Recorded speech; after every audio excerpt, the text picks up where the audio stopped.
Tēnā tātou katoa, good evening. For the first time in the COVID-19 pandemic, New Zealand has recorded more than 1,000 new cases of the virus.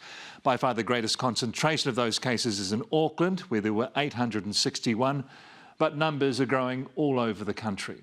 56 people are in hospital. That's up 16 on yesterday. Thankfully, none in intensive care or high dependency.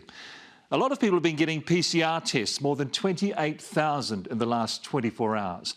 The Ministry of Health's asking people to be patient at testing sites.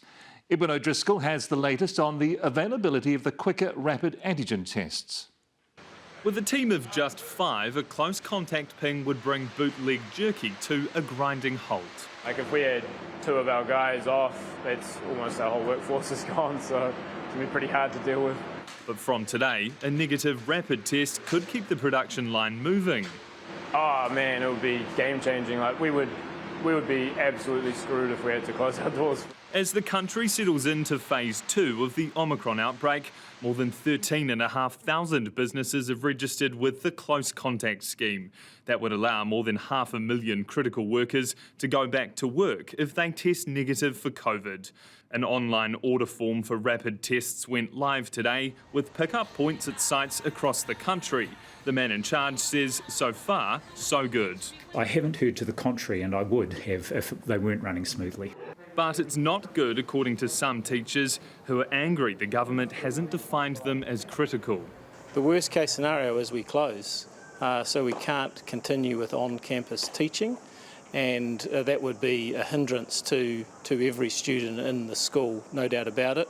For places where the tests are already being used, like Middlemore Hospital's emergency department, some surprising results were uncovered yesterday. Everyone received a rapid antigen test. About 10% of them returned a positive rapid antigen test. The rise of Omicron will also see a change in how new positive cases are managed. Most will get a text message rather than a call. They'll then fill out an online form to give details like close contacts and ask for further support. This is a pretty big shift, both psychologically for both our population and for the healthcare sector. But it's a shift that's needed, with cases only trending up. Kia ora, Ed. Have people listened to the call that went out yesterday to stay away from testing sites if they're not symptomatic? Mike, it seems like that message might be taking a little bit more time to sink in. The testing site I'm at now is absolutely packed with cars tonight. You might be able to see behind me the line is snaking right around this car park, and it's also spilling out onto the side road as well.